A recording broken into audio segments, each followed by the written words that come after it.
கர்த்தருடைய நாமம் மகிமைப்படுவதாக. அவருடைய கிருபை நம்மளை எப்போதும் நிரப்பி இருக்கிறது, எப்போதும் தாங்குகிறது, நம்மளை பலப்படுத்துகிறது, வழி நடத்துகிறது, கரம் பிடித்து ஒவ்வொரு நாளும் தளராம நம்ம விடாதபடிக்கு காத்து நடத்துகிறது. அந்த கிருபைக்கு ஆண்டவரை ஸ்தோத்திரிக்கிறேன், நன்றி சொல்லுவோம். இந்த நாளில் கர்த்தருடைய உண்மை எப்படிப்பட்டதா? தலைமுறை தலைமுறைக்கு அவருடைய உண்மை தலைமுறைக்கு இருக்கிறாரு. நீங்களும் நானும் உண்மை இல்லாதவர்களா இருந்தோம், அவர் உண்மையுள்ளவராக இருக்கிறார். அவர் ஒரு வார்த்தை சொல்லிட்டாருன்னா அதில் மாறவர் அல்ல. ஏன்னா அவர் நேற்றும் இன்றும் என்றும் மாறாதவராக இருக்கிறார். அவர் மாறுறதுக்கு மனிதனும் அல்ல, அவர் உண்மையுள்ளவர்.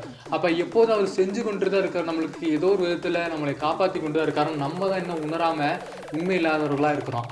நம்ம கர்த்தருக்கு உண்மையுள்ளவராக இருக்க முடியாது. நம்மளுக்கு ஒப்பு கொடுத்து, ஆண்டவரே நீங்கள் உண்மையுள்ளவராக இருக்கிறீங்கப்பா, அந்தளவுக்கு எங்களால் உண்மையுள்ளவராக இருக்க முடியாது, ஆனால் நாங்கள் உங்களுக்கு உண்மையுள்ளவராக இருக்க நாங்கள் விசுவாசிக்கிறோம், உங்களுக்கு உண்மையுள்ளவராக இருக்க நாங்கள் வாஞ்சிக்கிறோம், எங்களுக்கு கிருபையில தருவீராக அப்படி சொல்ல அவருக்கு ஜெபம் பண்ணி அவருக்கு பரிசுத்த ஆவியானவருக்கு துக்கப்படுத்தாதபடி ஒவ்வொரு நாளும் உண்மையுள்ளவராக இருக்க நம்ம வேண்டி ஜெபிப்போமா?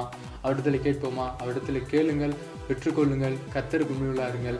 எப்போதும் பாவ கான்சியஸோடு இருக்காதீங்க. அதாவது பாவம் செஞ்சுருமோ, வச்சுருமோ, இதை பார்த்துருமோ, இதை பண்ணிடுமோ அப்படின்னு இருக்காதீங்க. மாறாக கடவுள் உங்களை பார்க்குறாருன்ற அந்த கான்சியஸோடு இருங்க. கர்த்தர் என் கூட இருக்கிறார், அவர் எப்போதும் என்னை தாங்குகிறார், வழி நடத்துகிறாருன்னு சொல்லிட்டு அவருக்கு உண்மையுள்ளவராக இருக்க நம்ம ட்ரை பண்ணுவோம்.